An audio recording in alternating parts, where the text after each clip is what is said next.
ഇവിടെ 25 tribal settlement ഉണ്ട്. ഈ 25 ട്രൈബൽ സെറ്റിൽമെന്റിലേക്ക് നമുക്ക് കടന്നു ചെല്ലണമെങ്കിൽ റോഡ് സൗകര്യങ്ങളൊന്നുമില്ല. വന്യജീവികളുടെ ശല്യങ്ങളുണ്ടാവാം. പിന്നെ ഓഫ് റോഡാണ്. 17-18 കിലോമീറ്റർ ഒക്കെ യാത്ര ചെയ്താണ് നമ്മൾ കുടിയിലൊക്കെ എത്തിച്ചേരുന്നത്. ഇടുക്കി ജില്ലയിലെ മറയൂർ കുടുംബാരോഗ്യ കേന്ദ്രത്തിലെ മെഡിക്കൽ ഓഫീസർ ഒരു കന്യാസ്ത്രീ.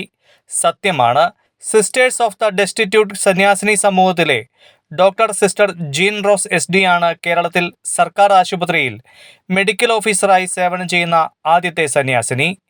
PSC പരീക്ഷ എഴുതി സർക്കാർ സർവീസിൽ കയറിയ സിസ്റ്റർ ആദ്യമായി ജോലിയിൽ പ്രവേശിക്കുന്നത് കട്ടപ്പന താലൂക്ക് ആശുപത്രിയിലായിരുന്നു. അതിനു മുൻപ് മറയൂരിൽ സഭയുടെ നിയന്ത്രണത്തിലുള്ള സ്വകാര്യ ആശുപത്രിയിൽ 10 വർഷം സേവനമനുഷ്ഠിച്ചിട്ടുണ്ട്. നിരവധി ഗോത്രവർഗക്കാരും ആദിവാസി വിഭാഗങ്ങളും തിങ്ങിപ്പാർക്കുന്ന മറയൂർ മേഖലയിൽ അവർക്ക് വേണ്ടി സേവനം ചെയ്യാനുള്ള അവസരം സിസ്റ്റർ അധികാരികളോട് ചോദിച്ചു വാങ്ങുകയായിരുന്നു അത്രേ. സൺഡേ ശാലോം ഓൺലൈൻ ന്യൂസിനോട് സിസ്റ്റർ ഡോക്ടർ ജീൻ റോസ് സംസാരിക്കുന്നു. എൻ്റെ പേര് സിസ്റ്റർ ജീൻ റോസ്. ഞാൻ SD സന്യാസിനി സമൂഹത്തിലെ കോതമംഗലം പ്രൊവിൻസിലെ അംഗമാണ്. ഞാൻ ഇന്ന് ഇവിടെ മറയൂർ ഗവൺമെൻറ് ഹോസ്പിറ്റലിലെ മെഡിക്കൽ ഓഫീസർ ഇൻചാർജായിട്ട് വർക്ക് ചെയ്യുന്നു. ഞാൻ ജനിച്ചത് പാല ചേറ്റുതോടാണ്. എൻ്റെ പ്രൈമറി വിദ്യാഭ്യാസത്തിന് ശേഷം ഞാൻ ഹൈറേഞ്ചിലേക്ക് പോന്നു. എൻ്റെ കുടുംബാംഗങ്ങൾ ഇന്ന് ഇടുക്കി ജില്ലയിലെ രാജകുമാരിയിലാണ് താമസിക്കുന്നത്.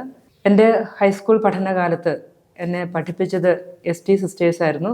കുട്ടികളോടുള്ള ഇടപെടലും കരുതലും അതുപോലെ തന്നെ ഈ പഠനത്തിൽ പിന്നോക്കം നിൽക്കുന്ന കുഞ്ഞുങ്ങളോടുള്ള പ്രത്യേക സമീപന രീതികളുമൊക്കെ എന്നെ പ്രത്യേകിച്ചും ഒരു സന്യാസ ജീവിതത്തിലേക്ക് എന്നെ ആകർഷിച്ചു എന്ന് തന്നെ പറയാം. മദർ തെരേസയ്ക്ക് പാവങ്ങളോടുള്ള സ്നേഹവും കരുതലും മദർ തെരേസ കടന്നുപോയ വഴികളൊക്കെ എന്നെ സന്യാസ ജീവിതത്തിലേക്ക് കൂടുതൽ നന്മ ചെയ്യുവാനുള്ള ഒരു ജീവിത രീതി എന്നൊക്കെ എന്നെ എൻ്റെ ഉള്ളിൽ പ്രചോദിപ്പിക്കുകയുണ്ടായി. ഹൈസ്കൂൾ പഠനത്തിന് ശേഷം ഞാൻ SD സന്യാസ സമൂഹത്തിൽ അംഗമായി ചേർന്നു. പ്രഥമ വ്രത നവീകരണത്തിന് ശേഷം അതിനുശേഷമാണ് ഞാൻ +2 പഠിക്കുന്നത്. ഞാൻ പാവനാത്മ കോളേജ് മുരിക്കാശ്ശേരിയിലാണ് +2 പഠനം പൂർത്തിയാക്കിയത്. അതിനുശേഷം എൻ്റെ അധികാരികൾ എന്നെ മെഡിസിൻ പഠിക്കുവാനായിട്ട് വിട്ടു. MBBSും അതിനുശേഷം അനസ്തേഷ്യയിൽ ഞാൻ പോസ്റ്റ് ഗ്രാജുവേഷനും എടുത്തു. അതിനുശേഷമാണ് ഞാൻ മറയൂർക്ക് വരുന്നത്. ഇവിടെ വന്നതിന് ശേഷം ഞാനിവിടെ ഗവൺമെൻറ് ഹോസ്പിറ്റലിൽ NHM ഡോക്ടറായിട്ട് ജോയിൻ ചെയ്തിട്ടുണ്ട്.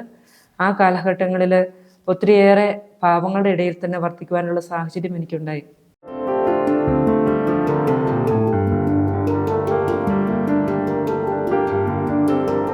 ഇവിടെ 25 ട്രൈബൽ സെറ്റിൽമെന്റ് ഉണ്ട്. ഈ 25 ട്രൈബൽ സെറ്റിൽമെന്റിലേക്ക് നമുക്ക് കടന്നു ചെല്ലണമെങ്കിൽ റോഡ് സൗകര്യങ്ങളൊന്നുമില്ല. വന്യജീവികളുടെ ആന, കടുവ, പുലി തുടങ്ങിയവയുടെയൊക്കെ ശല്യങ്ങളുണ്ടാവാം. പിന്നെ ഓഫ് റോഡാണ്. 17-18 കിലോമീറ്റർ ഒക്കെ യാത്ര ചെയ്താണ് നമ്മൾ കുടിയിലൊക്കെ എത്തിച്ചേരുന്നത്. അവിടെ കുട്ടികൾക്ക് ബോധവൽക്കരണ ക്ലാസ്സുകൾക്കായും ഇമ്മ്യൂണൈസേഷൻ പ്രോഗ്രാമിനൊക്കെ ആയിട്ടും പിന്നെ പല മെഡിക്കൽ ക്യാമ്പ് നടത്തുവാനൊക്കെ ആയിട്ട് എല്ലാ കുടികളും തന്നെ സന്ദർശിക്കുവാനായിട്ടുള്ള എനിക്ക് അവസരം ലഭിച്ചിട്ടുണ്ട്. അപ്പം ഈ കുടികളിലെ ജനങ്ങൾ അനുഭവിക്കുന്ന ബുദ്ധിമുട്ടുകൾ അവർക്ക് സത്യത്തിൽ ഇവർക്ക് മനുഷ്യരോട് ഇടപെടാൻ തന്നെ ബുദ്ധിമുട്ടാണ്. ആരോഗ്യപരമായ പ്രശ്നങ്ങളൊക്കെ വന്നാലും അവർ അവിടെ തന്നെയാണ് അവർ നാട്ടിലേക്ക് ഇറങ്ങി വരാൻ അല്ലെങ്കിൽ ആശുപത്രിയിലേക്ക് കടന്നു വരാനായിട്ട് ഒത്തിരി വിമുഖത അവർ കാണിക്കാറുണ്ട്. പഠനത്തിൻ്റെ കാര്യത്തിലും ഇവർ ഒത്തിരി പിന്നോക്ക അവസ്ഥയിലാണ്. അപ്പം നമ്മളുടെ നിരന്തരമായ ഇടപെടലുകളും ബോധവൽക്കരണ ക്ലാസ്സുകളും ഒക്കെ നിമിത്തം ഇരുന്ന് നാട്ടിലേക്ക് ഇറങ്ങി വരുവാനും ആവശ്യങ്ങളിൽ നമ്മളെ സമീപിക്കുവാനായിട്ടൊക്കെ ഉള്ളൊരു സന്നദ്ധത ഇപ്പോൾ അവർ കാണിക്കുന്നുണ്ട്.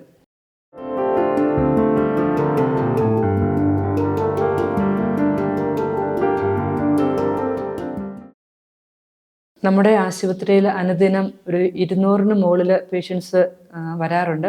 എല്ലാ പേഷ്യൻസിനെയും നമ്മൾ നന്നായിട്ട് നോക്കി വിടുന്നു. എല്ലാവിധ മരുന്നുകളും ഇവിടെ ലഭ്യമാണ്. ജീവിതശൈലി രോഗങ്ങൾക്കുള്ള മരുന്നുകൾ, അതുപോലെ തന്നെ ക്യാൻസർ പേഷ്യൻസ് വരാറുണ്ട്. ഡയാലിസിസ് പേഷ്യൻസിന് ആവശ്യമായ ഡയാലിസിസ് ട്യൂബ്, പിന്നെ ഇഞ്ചക്ഷൻ എർത്രോപോയിറ്റിൻ, ഇഞ്ചക്ഷൻ അയൺ സുക്രസ്, ഇതൊക്കെ നമ്മൾ വെളിയിൽ നിന്ന് വാങ്ങിക്കുമ്പോൾ നല്ല പൈസയാകും. അപ്പോൾ നമുക്കിതെല്ലാം നമ്മളിവിടെ സൗജന്യമായിട്ടാണ് രോഗികൾക്ക് കൊടുക്കുന്നത്. ഈ ജീവിതശൈലി രോഗങ്ങൾക്കുള്ള മരുന്നുകൾ നമ്മളെല്ലാ പേഷ്യൻസിനും 1 മാസത്തിന് കൊടുത്തു വിടും. അപ്പോൾ 1 മാസത്തിലൊന്ന് നമ്മുടെ അടുത്ത് വന്ന് ഇപ്പം BP ചെക്ക് ചെയ്യുകയാണെങ്കിൽ BP ചെക്ക് ചെയ്യും, ഷുഗർ നോക്കാനാണെങ്കിൽ ഷുഗർ നോക്കും, കൊളസ്ട്രോള് കാര്യങ്ങളൊക്കെ ചെയ്ത് അവർ 1 മാസത്തിനുള്ള മരുന്ന് വാങ്ങിച്ചുകൊണ്ടാണ് പോകുന്നത്. പിന്നെ അനുദിനം അവർക്ക് ജീവിതത്തിൽ അലട്ടുന്ന ആരോഗ്യ പ്രശ്നത്തിനും അവർ നമ്മളെ സമീപിക്കാറുണ്ട്. OP കഴിഞ്ഞതിന് ശേഷം നമുക്ക് നമ്മൾ പ്രത്യേകിച്ച് ഇപ്പം ഗവൺമെൻറ് അശ്വമേധം എന്ന പേരിൽ ഒരു ലെപ്രസി ക്യാമ്പയിൻ നടന്നുകൊണ്ടിരിക്കുന്നു. അതുപോലെ തന്നെ 100 days programme for TB eradication programme നടക്കുന്നു. ഇപ്പോൾ പുതുതായിട്ട് ഗവൺമെൻറ് ക്യാൻസർ സ്ക്രീനിങ് ഒരു വർഷത്തെ പ്രോജക്റ്റാണ് നടക്കുന്നത്. പുതുതായിട്ട് ഡിസംബർ 26 മുതൽ ഞാൻ ഹോസ്പിറ്റലിൻ്റെ മെഡിക്കൽ ഓഫീസർ ഇൻചാർജാണ്. അപ്പം ഹോസ്പിറ്റലിൻ്റെ അഡ്മിനിസ്ട്രേഷൻ ലെവലിൽ കൂടി നമ്മൾ നോക്കേണ്ടതായിട്ടുണ്ട്. ഒപ്പം നമ്മൾ OP കൂടി നോക്കണം. അതുപോലെ തന്നെ പല മീറ്റിങ്ങുകളൊക്കെ ഉണ്ടാവും. നമ്മൾ ബ്ലോക്ക് പഞ്ചായത്ത് ആയതുകൊണ്ട് ബ്ലോക്കിലെ പല മീറ്റിംഗ് നമ്മളെ വിളിക്കും. പിന്നെ കോൺഫറൻസുകളുണ്ടാവും. എല്ലാം ഇതിൻ്റെ ഇടയ്ക്കിൽ കൂടി ഞാൻ നോക്കേണ്ടതായിട്ട് ഉണ്ട്.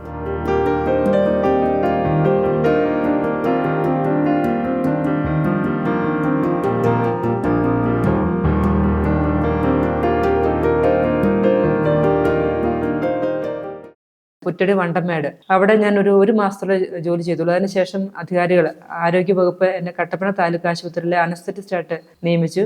അതിനുശേഷമാണ് എനിക്ക് ഈ മറയൂരിനോട് ഒരു പ്രത്യേക താല്പര്യവും ഒക്കെ ഉണ്ടായിരുന്നു. അപ്പം ഞാൻ അധികാരികളെ സമീപിച്ചു. ആരോഗ്യ വകുപ്പിനോട് സമീപിച്ചപ്പോൾ അവരെനിക്ക് ട്രാൻസ്ഫർ മറയൂർക്ക് തന്നു. മറയൂർ വന്നതിന് ശേഷം പിന്നെ മെഡിക്കൽ ഓഫീസർ ഇൻചാർജായി.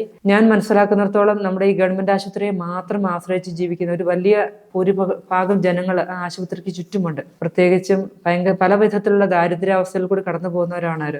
ദേവികുളം ബ്ലോക്ക് പഞ്ചായത്തിന്റെ കീഴിലാണ് നമ്മുടെ സ്ഥാപനം. മറയൂർ ഗ്രാമപഞ്ചായത്തിന്റെ നല്ലൊരു സപ്പോർട്ട് നമുക്കുണ്ട്. മറയൂരാണ് നമ്മുടെ ഈ സ്ഥാപനം ഇരിക്കുന്നത്. മറയൂർ ദേവികുളം ബ്ലോക്ക് പഞ്ചായത്തിന്റെയും മറയൂർ ഗ്രാമപഞ്ചായത്തിന്റെയും മറ്റ് രാഷ്ട്രീയ പാർട്ടികളുടെയൊക്കെ നല്ലൊരു സപ്പോർട്ട് നമുക്ക് കിട്ടുന്നുണ്ട്. നമ്മളുടെ ഏതൊരു ആവശ്യത്തിൽ നമ്മൾ അവരെ സമീപിച്ചാലും നമ്മളെ ഒത്തിരിയേറെ സപ്പോർട്ട് ചെയ്യുകയും നമ്മുടെ ആവശ്യങ്ങൾ അവർ പരിഗണിക്കുകയും ചെയ്യാറുണ്ട്.